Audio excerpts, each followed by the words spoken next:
شهسوار خپل ښځې له طلاق ورکړو خو اخر ولې او شهسوار نور څه وایي ویډیو تر اخره خامخا وګورئ چې د ټولې واقعې نه خبر شئ. سلام او مینه مې قبوله کړئ دوستانو. په پښتو پوسټ چینل کې درته هرکلی وایم. د شهسوار د کارنامو نه به تاسو ټول خبر یې، خو اوس چې کوم کار وکړو نو ټول خلک یې ډېر زیات خفه کړل. په خپله یو لایف ویډیو کې هغه ویلي دي چې زه خپلې ښځې ته طلاق ورکوم ځکه چې زما ښځه پلار کره تلې وه. زه یې هم هلته وغوښتم چې ورغلم نو راته یې وویل چې بچي دې په اخر ځل وګوره او بیا یې رانه نشي لیدلی او ماشومه لور یې ماته راکړه او مشر زوی رانه واخیستو. زه یې همداسې راولېږلم. د خبرو نه داسې ښکارېده لکه د دوی چې کومه لویه لانجه تېره شوې وي.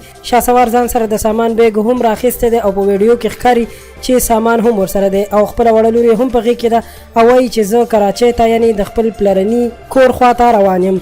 هغه د خپل ملګرو نه هم ګیلې کړي دي او ویلي دي چې په سخته کې مې هېڅوک هم په کار نه شول او ټولو په تش میدان باندې پرېښودم. شهسوار وایي چې زه د حکومت نه غواړم چې ماته انصاف راکړل شي ځکه ما سره ډېر ظلم شوی.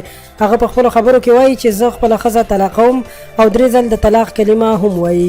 هغه په ویډیو کې د خلکو نه غوښتنه کړې چې ماته مشوره راکړئ چې زه څه وکړم خو خلکو ورته دعاګانې هم کړي دي او ورسره ځینو خلکو سختې خبرې هم لیکلي دي او ورته یې ویلي دي چې د الله لار دې پرېښوده او په ډېرو خرابو کارونو سر شوې نو ځکه اوس داسې خراب ګرځي. دوستانو شهسوار هغه پښتون سندرغاړی دی چې سندرې پرېښودې او تبلیغ ته یې مخه وکړه.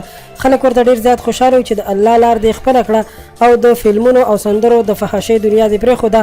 خو بیا څه موده پس په ټیک ټاک او فیسبوک باندې د شهسوار ویډیوګانې راغلې او ویې ویل چې زه بیا سندرې شروع کول غواړم او سندرو سره به تبلیغ هم کوم ځکه چې ما باندې سختې ورځې راغلي دي او هیڅ چا هم زما په سختو ورځو کې پوښتنه نه ده کړې. نو اوس غواړم چې دنیوي کارونه هم وکړم او پیسې وګټم. خو په هغې ورته خلکو ډېرې سختې خبرې ولیکلې چې شهسواره تا نه دي په کار چې د پیسو لپاره تبلیغ پرېږدې او سندرې او تبلیغ دواړه یو ځای نه کېږي.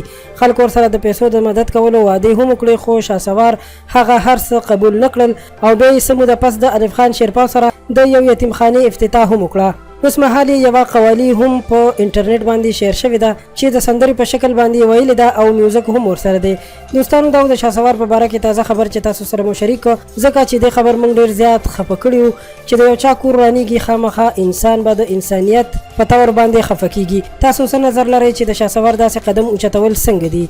خپل نظر سره په کمنټ کې خامخا شریک کړئ او په آینده کې له هر قسم معلوماتي ویډیوګانو لپاره پښتو پوسټ چینل سبسکرایب کړئ. ډېره مننه.